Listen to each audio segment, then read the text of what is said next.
जालन्यात उपमुख्यमंत्री एकनाथ शिंदे यांनी भेट देत महानगरपालिकेच्या अंतर्गत 42 झोपडपट्टी धारकांना देण्यात येणाऱ्या मालमत्ता पत्रक सर्वेक्षण कामाचा शुभारंभ त्यांच्या हस्ते पार पडला। या प्रसंगी जालन्यातील भाजप शिंदे पक्षाचे कार्यकर्ते, पदाधिकारी व नागरिक मोठ्या संख्येने उपस्थित होते। भाऊ इकडे आमचे आहेत, शेतकरी आहेत, कष्टकरी आहेत, सगळ्यांना मी शुभेच्छा देतो आणि एवढाच आपल्याला विश्वास देतो की हे सरकार गोरगरिबांचं आहे, कष्टकऱ्यांचं आहे, शेतकऱ्यांचं, वारकऱ्यांचं आणि आपल्या सगळ्यांचं आहे, माझ्या माता भगिनींचं आहे।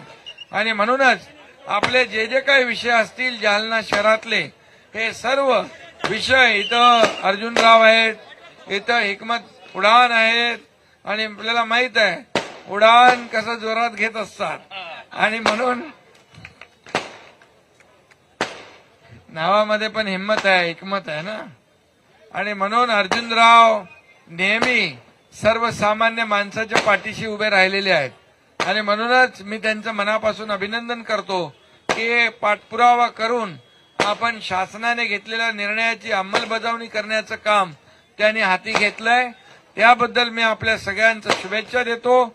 आणि आता हे 42 झोपडपट्ट्यांमध्ये राहणारे किती लोक असतील? 2.5 लाख लोक यांना आपल्या हक्काची प्रॉपर्टी, पीआर कार्ड, हक्काचं घर या ठिकाणी मालकी तत्वावर या ठिकाणी मिळणार आहे।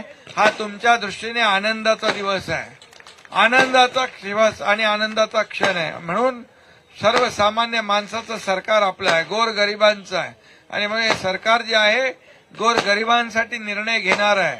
आणि म्हणून अर्जुनरावांनी तुमच्यासाठी केलेला प्रयत्न, यासाठी मी अर्जुनरावाचं मनापासून अभिनंदन करतो, मनापासून त्यांना शुभेच्छा देतो आणि तुम्हाला सगळ्यांना शुभेच्छा देतो यासाठी की अर्जुनरावासारखा आमदार तुम्ही निवडून दिलात।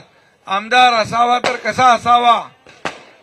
अर्जुन खोतकरांसारखा असावा आणि लोकप्रतिनिधी कसा असावा?